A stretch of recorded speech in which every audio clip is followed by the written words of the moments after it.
Hello and welcome. This is Background Screening Tips and Tech with Joe Berlin and me, Tim Santoni. Today, we're going to dive into the tech side of this podcast. We're going to talk about background screening software, the platforms that background screening providers or CRAs throughout the country utilize. And we're going to discuss, the homegrown system, develop your own versus utilizing a platform like a Tazworks, deverus, Accio, or other software platforms out there to help manage the process. Joe, welcome to the show this morning, and look forward to getting this topic. What are your thoughts on the software platforms out there that CRAs are using? Yeah, I mean, I guess it's a wide range of software. I think there's pros and cons to both. I've worked at CRAs that utilize some of the larger names in the software space in background screening, and I've worked with companies who have their own proprietary software. I think there's pros and cons to both, and it's just kind of a matter of what's going to best fit the end user and how complicated maybe their hiring process is and what kind of customizations they want to see, what they're willing to pay for, those kinds of things. Yeah, sure. Yeah, so from my point of view too, building your own, obviously you have the flexibility, user interface can be a little bit more sleek and more custom and whatever else. But I think that the biggest thing in this industry is compliance. And what I like about the software platform providers out there is that they are mindful of the compliance when they build out these solutions, and they're constantly updating those. So the cost of compliance and those upgrades and maintaining those are built into your cost of utilizing their platform, whether that's a monthly fee, a per item fee, or per user fee. And I think that's super, super important. Number one, for me, that's a big pro for using a software platform. I also think that, the integration side of things, these software platforms are more likely to look at doing integrations because it benefits them as a whole and all of their user base. There's more volume there. So they get more attention from ATS platforms and other integrations that need to have happen, whether that's on the research side or on the, generally the flow of information, whether that's from an ATS out to E-Verify or electronic Form I-9, whatever it might be. They're more apt to do that because of the volume and the dollars involved with regard to developing those, which is a lot of front-end development costs. They need to recover that, and that's through the actual volume of those applicants flowing through the software. Yeah, absolutely. Yeah, I think it's dependent, right? Like on the end user. It's one of those I always talk about HR departments having conversations, having those, asking questions. Ask your provider, are they using a homegrown proprietary software system? Or are they using one of the larger providers out there? And have that discussion of what that relationship looks like, what customizations are they going to be able to do down the road. I can tell you from experience, one of the great things about having a proprietary system or one that the background screening provider owns itself is that the tech support, right? It's top notch. They're on it right away. You don't have to reach out to another company, wait for their tech support to get to you. And it really does. It cuts down on turnaround time. And customizations are great too. And if you got a top notch, IT guy like we had at the time, they could get things done pretty quick. So that's really good. The downside to it is, and you kind of brought it up, Tim, it's integrations, right? When you have one of those proprietary systems, some of the larger HRISs, they're not going to be integrated with that proprietary system.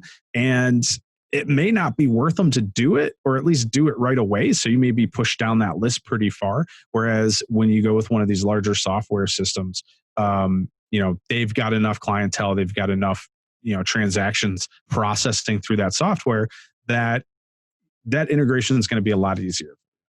Yeah, makes a lot of sense.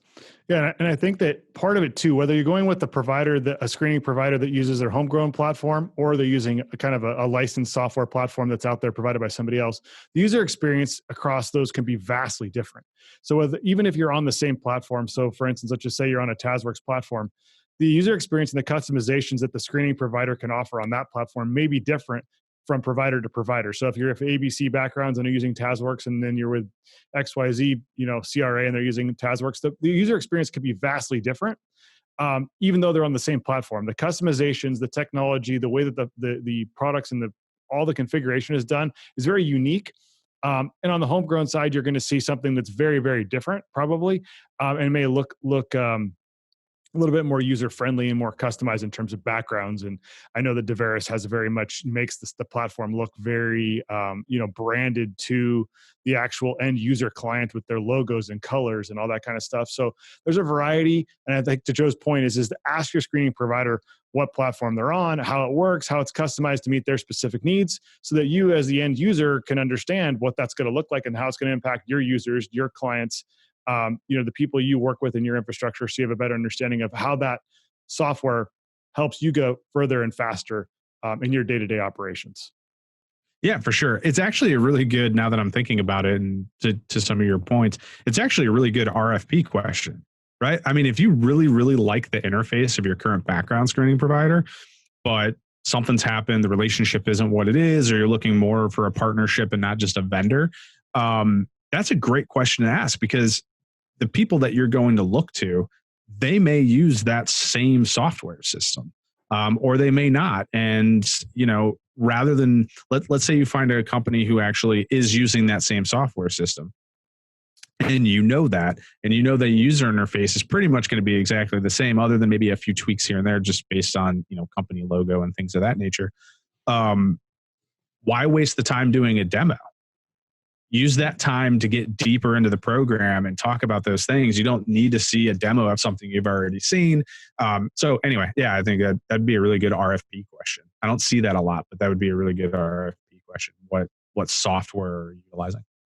Yeah. And another point I wanted to bring up, Joe, is the fact that, in this data-driven era, where we're worried about our consumer privacy and information, I know that a lot of our clients end up asking us about how we protect the end user data, their social security number, dates of birth, addresses. A lot of the data that we put our hands on is very private information. So if you're going with the homegrown provider, ask them, hey, how are you protecting the data that's provided to you by applicants and by us as a business? What are you doing to protect that? What are the security protocols in place? If you're going with a software platform, they likely have some pretty robust platforms in place and privacy in place. But again, ask that question so you understand what protocols are being followed. So if you have to follow HIPAA, or you're in a FINRA or SEC situation, or you're audited, or maybe you're in the healthcare industry, understand how that data is being protected and who's doing that. So if it's not the CRA, the background screening partner, they're using a platform, that data is being protected by a third party. Understand who that is, how they're protecting it, and get some sheets, some information, some data around what that is, so you have comfort when your clients and your auditors and your counsel ask how that data is being protected. Fantastic point. Yeah, because I think a lot of times, right, that end users tend to think that whatever interface they're using online, if they're not using a integration, that software belongs to the CRA, right? Like it's theirs. And so that's a great point. Ask those questions, become a little bit of a detective. I think great points. Yep. And whether you're going with a homegrown software developed program, or you're going with a hosted provider that's licensing, another thing to keep in mind is that retention of records. So in the background screening world, the retention of records can be a death sentence in litigation. So make sure that you understand how they're retaining the records. And sometimes the homegrown providers may not have a robust way of removing or deleting or archiving old screening reports and information, whereas the software providers have been through the rigors of litigation, and they understand what the retention should be, and they have some best plan of action, as well as there's a hit list. If a bunch of background screening providers are on one platform, they're going to have similar requests, and there's going to be probably a move towards improving and updating certain aspects of the platform on a more regular basis, because they're getting the attention of more volume, right? Again, if you have your own platform, you may have to outsource that to a developer. And again, if you have someone who's really slick, they can develop that and move that out across multiple clients and do that in a very robust way. But ask those questions, understand what customizations, what can be done, whether you're looking at a homegrown software provider with your CRA, or you're on a platform like a Tazworks, deverus, Accio, and there's a few others out there. But those are some of the points that I think they're important to bring up. Joe, you have anything else you wanted to add? No, I mean, I think we covered it. I think the other thing that I had, kind of crossed my mind was the fact that, when you are using a kind of a proprietary software system, if that's what your CRA has and that's what they've built and that's what they've got you on, some of the customizations may be easier, but it may be a little bit more time consuming. It could cost a little bit more. Whereas, with some of the larger players, if you do have customizations and things of that nature, typically what's happening is if one HR department's requesting it, the chances are there's hundreds that are requesting it. And if multiple background screening providers are using that software, it becomes a little bit easier for them to kind of throw that, build that into a rollout. And typically the cost isn't going to be rolled over to the end user. Yeah, it's a good point. Yeah, the resources are coming from internal as opposed to external costs to the CRA, to the end client, in order to get those things developed. So, yep. Thanks so much for tuning in to Background Screening Tips in Tech. You can pick us up wherever you download your podcast. You could also pick us up on YouTube, where the videos are posted, where you can listen or watch wherever you like. Again, we're trying to cover tips and tech. Hopefully you enjoyed this episode that had to do more with tech and technology and software. Coming up, we do have some really awesome guests coming to us, some experts from the industry that have been bought and sold companies. We have some people that are actually specialized in the nonprofit world. And we're also looking at some people that are from the laboratory and testing world around COVID-19. Hope to bring those people on in the next couple of weeks.